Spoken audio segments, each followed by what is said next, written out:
गत सरकार रे ओडिशा 10 नंबर रे थिला बीपी एक्सपर्ट रे किंतु वर्तमान जहाँ देखा जाउची ताहा 2 नंबर रे पहुँचलानी।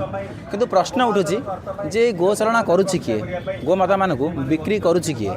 सीधा सड़क भाव में आलोचना करी आम पाखे बाबा अच्छा। बाबा प्रथमतः आम देखा जे ये गोमाता मानक लालन पालन आम हिंदू मैंने ही करुँच जो हिंदू मैंने ही अण हिंदू मानक गोमाता बिक्री कर उद्देश्य आप कौन कहे? यह हूँ घोर कलिर प्रभाव। वर्तमान मोह मायाच्छन्न हो जाइए जीवन एवं तार शक्ति थिबा पर्यंत तार दुग्ध को ग्रहण करुँच जिते वार्धक्य अवस्था आसूँ गोमातार से माने बिकी दौरान एवं यह धर्मर संपूर्ण रूप से हानि एवं जहाँ मालिकार लिखाई जे गोमाता प्रति एभली अत्याचार हम एवं लोक मानकर स्पृहा कमिजिव गोमाता प्रति भल पाइबा आम माँ कौन बुढ़ी गले कौन आम क्या दे दौचे कष्ट होची बोली ताहले गोमाता को दे देवार कारण कौन? निजर कूल को विनाश करने कथा एवं एइथिरे संपूर्ण भावे मोहमाया एवं कलिर प्रभाव रोची। कलिजुगे 3 पाद अधर्म गोटे पाद धर्म।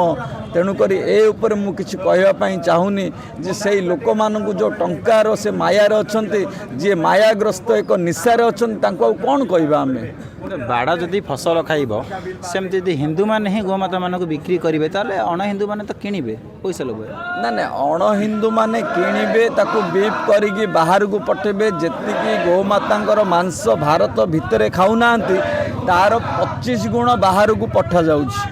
तेणुक कहबार कथा होउछि जे आमे सबू हिंदू तो बिक्री कर माने ना जो माने मायाग्रस्त लोभग्रस्त टंका से राति पाइले टंकार आवश्यकता रही। वर्तमान समय आउ ट्रैक्टर को व्यवहार करा जाउछि चाष पाई बोली। आगरू जिते बलद को व्यवहार करते गोमाता को रखा पड़ूला। वर्तमान धीरे धीरे एक प्राकृतिक विपर्यय आड़ को आम आगौचे। से आंगुड़ी निर्देश करने पूर्व आमे माने टिके सजग हो पारंतानी ना। वर्तमान परिस्थिति रे आउ आमे सजग हेबार प्रश्न उठुनी कारण जो प्रकृतिर कोह अच्छी प्रकृतिर कोप अच्छी आउ मालिकार कथा अच्छी आउ कलिजुगर प्रभाव ये हूँ दैवीकृत। तेणुक आको अटकेबा आम साधारण मानव हाथ में भी साधु सन्त हाथ में से शक्ति ना।